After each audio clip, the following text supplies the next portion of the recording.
What's up, y'all? I trialed over 10 different varieties of chili peppers in my garden in zone 10A in San Clemente, California this year. So most of them are fruiting right now. Some of them are finishing up. Some of them are just getting started, but let's take a look at each one of the varieties. First up, we've got the Hungarian yellow wax. Now these peppers were extremely easy to grow, pretty fruitful and very resistant. They didn't get a lot of problems at all that some of the other peppers faced, not even pest pressure. But they aren't everyone's favorite. They're not the best tasting pepper. Not a whole lot of sweetness here. It's kind of like a slightly spicy banana pepper. This pepper was a little bit weak overall, the plant, but some really delicious little mini yellow bell peppers. That's what the variety was called. Although they are more orange than yellow, as I've noted multiple times. But it looks like it's gonna make another push. We'll see if it can put out a little bit more. This was the early jalapeno.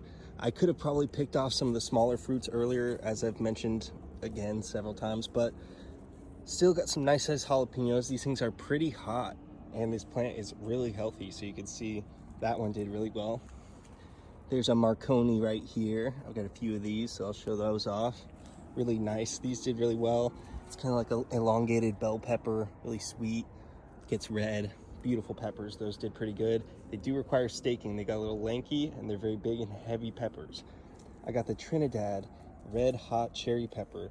Look at how prolific these things are. Really cool growth habit, and these things are pretty tough. A little spicy, thick walls, kind of like a jalapeno actually. So these were really fun to grow, and if you're struggling to grow chili peppers, this was an easy variety to grow. You can see them getting red over there. Now we've got Stocky Red Roaster. This is my sweet pepper of the year. They're kind of like the Marconis, but a little bit smaller and just super sweet, super delicious, really crunchy, bell peppery, but better in my opinion, because you don't get that belly pepper flavor. I've got my Carolina Reapers for some of my sauces. Oh, that one's starting to get ripe. Sorry about the focus on that. So let's see if I can get these in the light. Sorry, the light's bad on this pepper. It's got a lot of foliage up here, but Carolina Reapers are starting to come in. Really big, beautiful chilies. I'm stoked.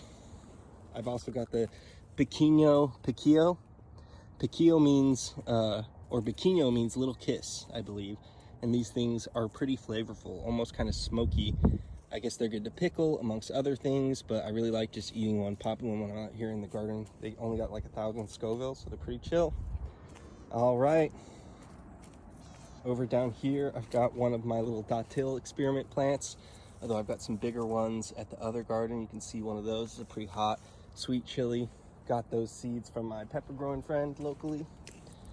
I've got the pimento peppers. These things were extremely productive, really great pepper overall, but I don't really like the texture of it. So if you're gonna grow this one, it's best to, I think, pickle it, do something with it like that, or make like a powder out of it, because it is a really resilient thick wall chili, but it doesn't have the crunch. The texture of it's kind of soft.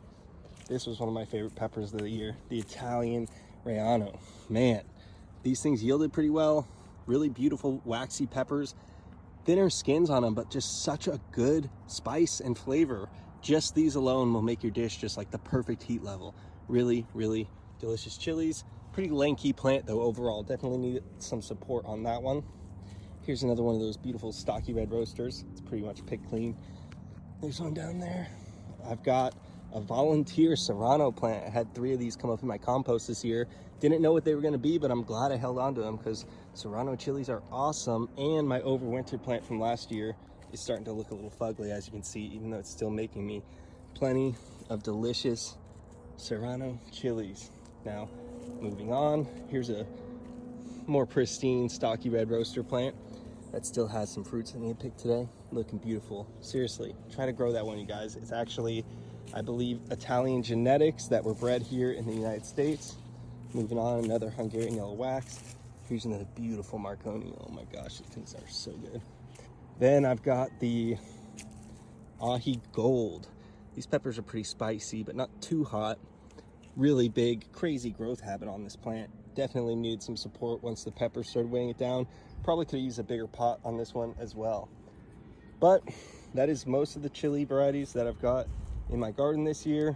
And yeah, I've got a fun selection of ones for next year. And I'm excited to have an even better year than this year, because I've got some winners now.